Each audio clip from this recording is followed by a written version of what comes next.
Hello, my name is Lauren Barber, and I'll be presenting over why this problem is important to tackle, along with my project title, Tackling Prairie View A&M University's Waste Problem for a Sustainable Future. Starting with number 1 on our slide, college waste problem. During some research, we found out that campuses generate over 1 billion pounds of yearly waste, yet less than 25% is recycled. Number 2, Prairie View A&M University's issues. Our campus struggles with limited recycling infrastructure, poor awareness, and no long-term waste management plans. This isn't just a logistical issue. It's an environmental crisis.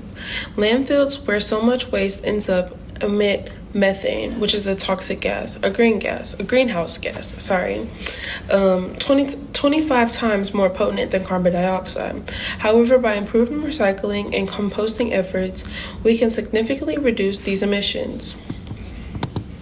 Number 3, environmental impact. The environmental impact, like I just stated about methane, is bad because all of the chemicals such as methane, insulin, and benzonol are toxic, and if we do not have places for waste management, we will continue to inhale all these toxic chemicals. Number 4, role of students. Students can lead sustainability efforts and push for broader change. I think this is great because if we use our voices, we can bring awareness to the topic. Number 5, successful examples. Here we have listed about UT Austin and how Prairie View can achieve similar results. Now, why does this matter to the students of PV? We have the power to lead charge for sustainability. By implementing campus-wide recycling programs, raising awareness, and pushing for policy changes, we can transform PV into a leader in sustainability. Look at UT Austin. In just a decade, they have reduced their landfill waste by 40%. Imagine what we could do with similar initiatives. And lastly, number 6, why does this matter? Reducing campus waste and greenhouse gas emissions, enhancing campus image and sustainability leadership, and helping to fight the climate change and inspire long-term cultural shifts. This isn't just about cutting waste. It's about creating a better future. Reducing waste will improve our campus's environment, enhance our university's image, and show that PV is serious about taking sustainability into effect. Plus, our efforts will help combat climate change, setting a standard for others to follow. Hi, my name is India Graves. Today I'll be talking about our best solution and proposal. At number 1, we'll be going into securing funding. So firstly, with securing funding, we would go through an initial budget review. We would collaborate with the facilities department to redirect funds to waste management improvements. Secondly, we would go to external funding opportunities. We would partner with local companies such as Chevron and NRG for financial support. Then we would explore grants and sustainability-focused funding sources. Secondly, after we secure funding, we would move to our plan of action. With that, we would present proposals to campus committees and organize fundraising efforts. Next, we would implement waste reduction strategies. With that, we would develop and refine strategies for long-term waste management and recycling initiatives on campus for PV. Next, we would raise awareness. We would create educational materials to engage the campus community about sustainable practices. And thirdly, we would go to our budget. With this, we would create an inventory and equipment cost. We would calculate costs for composting bins, compost stations, and just the necessary permits we would need to move forward with implementing these new waste management strategies. Next, we would go to marketing and outreach costs. That would be a budget for promotional materials to increase the awareness for new waste management and recycling initiatives. Hi, my name is India Graves. I'll be talking about the second part of our best solution and proposal. Coming at number 4 would be policy review and benchmarking. So we would first analyze Prairie View's current policies and then secondly study other institutions. With analyzing PV's current policies, we would review the existing waste management and recycling protocols we have in place from our risk management and safety departments. We would see what policies we need to change, what we need to take out, and what new protocols we would need to implement. Next, with studying other institutions, we would research policies from highly rated campuses like the College of Atlantic and see what waste management strategies and recycling initiatives they've implemented and been successful with. And into my next point, we would integrate the best practices from corporate sustainability leaders like Google, and with our research, seeing what are the best practices, what are the best strategies they've implemented, and see about implementing that into our own policies. At number 5, we would implement a Green Ambassadors program. So with that, we would need to A, recruit and train volunteers, B, organize campus events, and C, create promotional materials. Firstly, we would have to decide whether we're going to create a new Green Ambassadors program or we want to integrate this with PV's current club, the Green Team. The Green Team is PV's current environmental and sustainability club, and we would just decide whether we're going to integrate that with Green Ambassadors or make Green Ambassadors its own and separate program. So with recruiting and training volunteers, we would build a team of student volunteers who would lead and spread the sustainability cause. And next, they would also organize the campus events. They would plan the cleanups, organize recycling drives, campus sustainability workshops, and etc. Also, they would be in charge of creating promotional materials. They would be in charge of developing signage, social media posts, videos, overall just promoting waste reduction and proper recycling. And then lastly, we believe all these steps would ensure a comprehensive sustainability approach to improve waste management at PV and overall just fostering a cleaner and safer, environmentally responsible campus. Good evening. My name is Christian Bailey, and today I'll be talking about the cost and funding in improving the trash management and recycling at PV. Now, depending on the size and location, PV is a big campus, but it's not as big as most campuses would be. So my total startup cost would estimate, hypothetically, would cost around $12,500, which is not bad. The equipment for like bins, compost stations, dorms, dining halls, just any equipment in general to help with the trash management would cost about $2,500. With that, we would install it in the first quarter. So basically, we would need all those to be in different buildings, different areas outside on campus.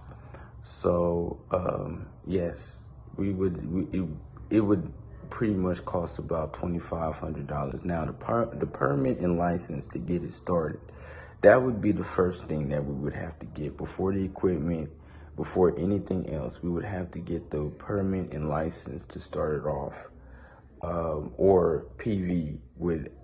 If it would be us, then that would be what we would do. But if PV has its own trash management and recycling at PV, they would have to have a permit and license. And depending on how much that permit and license is, that's how much it would cost. But for something small, it would be about $1,000. It's $1,000 just to get a permit and license to start off and secure before we would launch the trash management and recycling.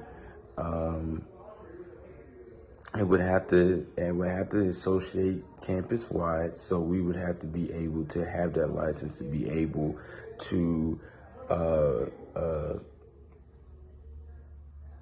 start and launch campus wide operations. No matter where we are, what building, what place and area. It could be close to the MSC, it could be in JJ. Depending on where it would be, this is how much it would be. Now, marketing and inventory would be around $6,000.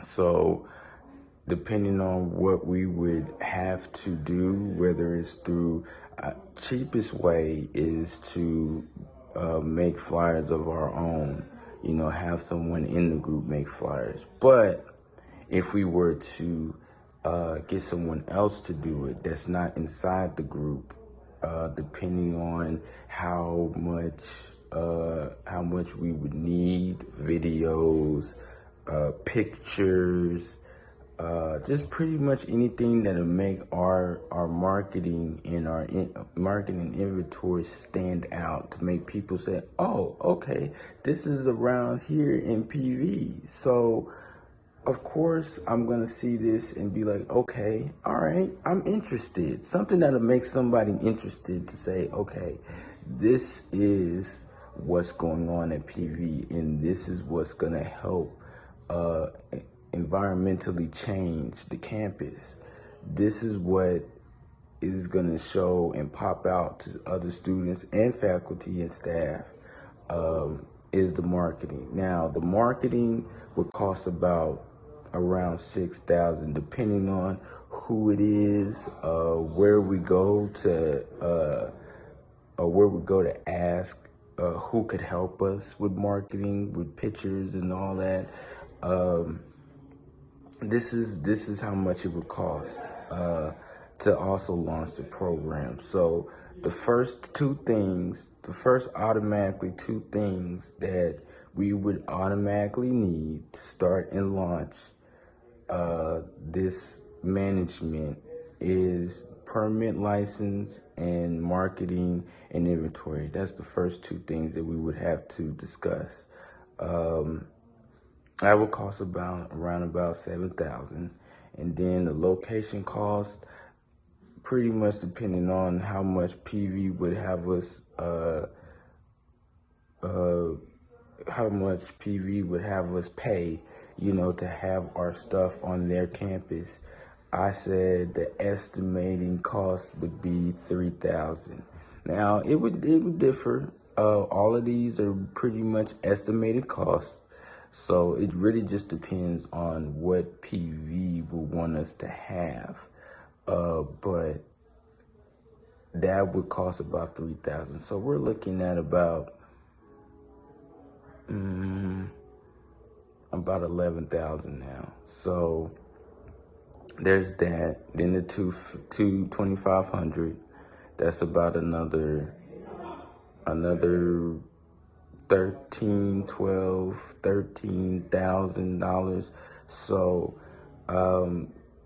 pretty much that automatically meets our startup cost closely. I said 12,500. With the total, all of it would cost about 13, almost $14,000. Not bad. But all of this again is estimated. This is pretty much what the costing and funding would be if we were to start up our own management. So yeah, that's pretty much it. I thank you for listening, and I hope the rest of these slides. All right, everyone, I'm Taylor Moed. I did the schedule for the waste management project for PVAMU. Our schedule contains 7 different phases. Some could say it's going to be the fundraising phase, the research and educational materials phase, refinement phase, distribution phase, the strategic launch, progress reports, and sustainability planning. The fundraising phase is going to contain about a week, the first week of school starting Tuesday. We get back, and then for the first week, basically, or we're gonna ask higher ups, the president, stuff like that, to get fundraising for our project. So we have a backbone for our project. The research and educational materials, we're going to develop strategies and materials midway through the fundraising project. So start in the middle of the fundraising project. It's going to be used for the waste reduction strategies and educational material. The educational materials are going to be used to inform the general mass about what's going on and how we can stop it, and then give them as to what would happen if we didn't try and fix it, and then give them insight on how we could fix it. The waste reduction strategies that's going to be used on how we're going to combat the waste in our campus. More of like the plan in order to win, basically. And then at the end of that, it's going to be the refinement phase. There's no such thing as a final draft made in one take. Going to need multiple different variations in order to get the desired look. Um, then we're going to go to the distribution phase. We're going to have to distribute the materials of student to the students and faculty one week before the launch of the waste reduction phase. That means we're going to give the educational material a week before the waste reduction, informing the mass, students, faculty, like I said, about how we're going to do the waste reduction strategies, how you could help, what the future should look like. And then the waste reduction strategies we would drop on March 24th, 2025. This give a insight. This is the strategy on how we're going to combat the waste, how we're going to make the campus look better, be better, all of that. And then around April 25th, the progress reports are going to be finalized, which is going to take about 1 week.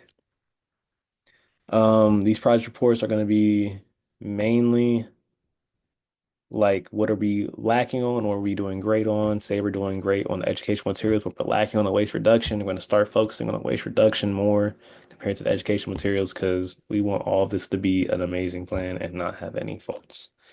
The sustainability planning, we're gonna dedicate the last week of our classes and finals. In the finals week to develop a long-term sustainability strategy. So this is not a one semester type of thing. It's going to be built on top of years to come. So that PV looks more desirable for incoming students, incoming transfer students, incoming faculty, just so you know what they're going to look into, and then just make the campus look better as of right now, compared to right now, honestly. And that's basically it. Thank you for listening to the schedule. Hello, my name is Oluwatobieni, and today I'll be explaining why our approach would be the most successful. First of all, with every successful project comes a clear timeline. By breaking the project up into well-defined steps and setting deadlines, we create a roadmap that ensures accountability and steadfast progress. While second will be our community engagement. By involving students, faculty, and staff, we create a sense of ownership and shared responsibility. Third would be our cost-effective solutions. By focusing on strategies that maximize impact without exceeding the budget, we ensure that every dollar contributed directly makes a meaningful change. Number four will be our sustainability. Our plans prioritize strategies that foster growth and continuation, ensuring that the project remains impactful well into the future. While five will be our educational outreach. By sharing knowledge and encouraging participation, we ensure that the project is widely understood and supported. Six, progress. This adaptability ensures continuous improvement throughout the progress. And finally, number seven, proven success. Modeled after programs at universities like the College of the Atlantic and UT Austin, which have a set and strong precedent. And we're building on their achievements to ensure similar outcomes here at PV. Thank you.